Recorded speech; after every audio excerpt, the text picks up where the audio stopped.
শুক্রিয়া, অনেক অনেক ভালো আছে। যদি বর্ষার কারণে আমি তাহলে তো বলতে হয় অফকোর্স আলহামদুলিল্লাহ, কারণ আমি আপনাদের দোয়ায় বরং বরং মতো অনেক অনেক ভালো আছি। না গাইস, এখন আমরা আছি হচ্ছে আমাদের জামিয়ারি প্রায় তৃতীয় তলা ভবনের ছাদে, এবং হয়তো প্রায় প্রচুর বৃষ্টির সম্ভাবনা, অনেক বাতাস আসতেছে। আর যেহেতু ভবনটা প্রায় অনেকটাই উঁচু এবং একদম মেঘনা নদীর পাশে হওয়ার কারণে প্রচুর বাতাস মানে গায়ে হিট করতেছে, যেন উড়িয়ে নিয়ে যাবে এরকম একটা সিচুয়েশন হয়ে দাঁড়াইছে। আর তো দেখেন, এটা হচ্ছে মেঘনা, এখন প্রায় অনেকটা বর্ষার পানি আসতেছে, যার কারণে পানিটা ঘোলা হয়ে আছে। দেখেন নদীটা এখন কতটা বিউটিফুল লাগতেছে। আসলে বাংলাদেশ নদীমাতৃক দেশ, নদী দেখতে অন্যরকম একটা মজা লাগে আমাদের। আর এটা হচ্ছে গ্রামটা, এই তো এদিকে দেখেন কৃষ্ণচূড়া ফুটে আছে, কত সুন্দর লাগে দেখতে। হয়তো ক্যামেরায় এখন ওয়েদার ওইরকম একটা ভালো না থাকার কারণে জিনিসটা ফুটিয়ে তুলতে পারতেছি না। আর এটা হচ্ছে আমাদের গ্রামটা, কেমন যেন একদম কালো হয়ে আছে, কিছু বোঝা যায় না। তবে একদম ওই পাশে যে সাদাগুলো দেখতে পাচ্ছি, ওই পাশে নদী, আবার এই পাশে নদী, মাঝখানে এই ছোট্ট একটা গ্রাম। এই গ্রামটার নাম হচ্ছে মাঝের চর, যা কিনা রায়পুরাতে অবস্থিত। আর দেখেন কালো মেঘ, প্রচুর বাতাস আমাদেরকে এই গাছটা ধরে দাঁড়িয়ে থাকতে হইতেছে। আপনাদেরকে একটু রওনারা নিয়ে যাই, যে এটা গ্রাম আছে, অনেকটাই যেমন লাগে।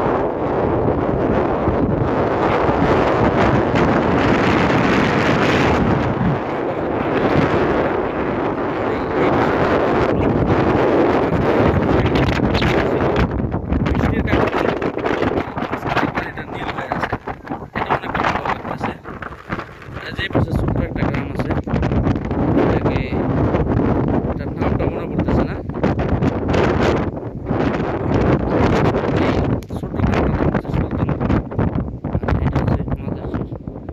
ওইটাও কিন্তু মাঝেরচরের অন্তর্ভুক্ত, ওটা আলাদা একটা, এদিকে আটি বলা হয়, অন্য একটা আটি বা অন্য একটা মহল্লা, ওটার নাম হচ্ছে সুলতানপুর। আর এটা হচ্ছে মাঝেরচর। তারা একটু আপনাদেরকে, এটা হচ্ছে আমাদের ভবনটা প্রায় বিশাল, আপনাদেরকে একটু ওই পাশে নিয়ে যাই।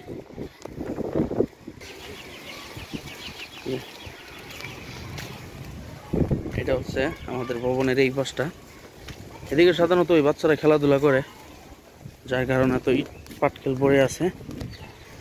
আর কয়েকদিন আগে আপনাদেরকে এই দুইটা টাঙ্কি নিয়ে একটা রিভিউ দিয়েছিলাম।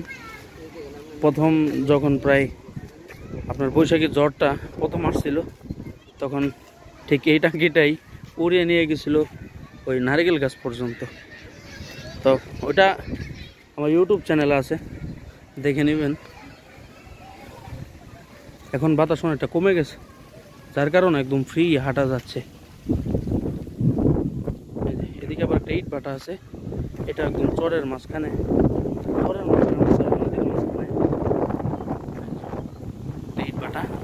এখন বন্ধ আছে, কারণ বর্ষাকালে এটা একদম তলিয়ে যায়, পানি দিয়ে ভরপুর হয়ে যায়।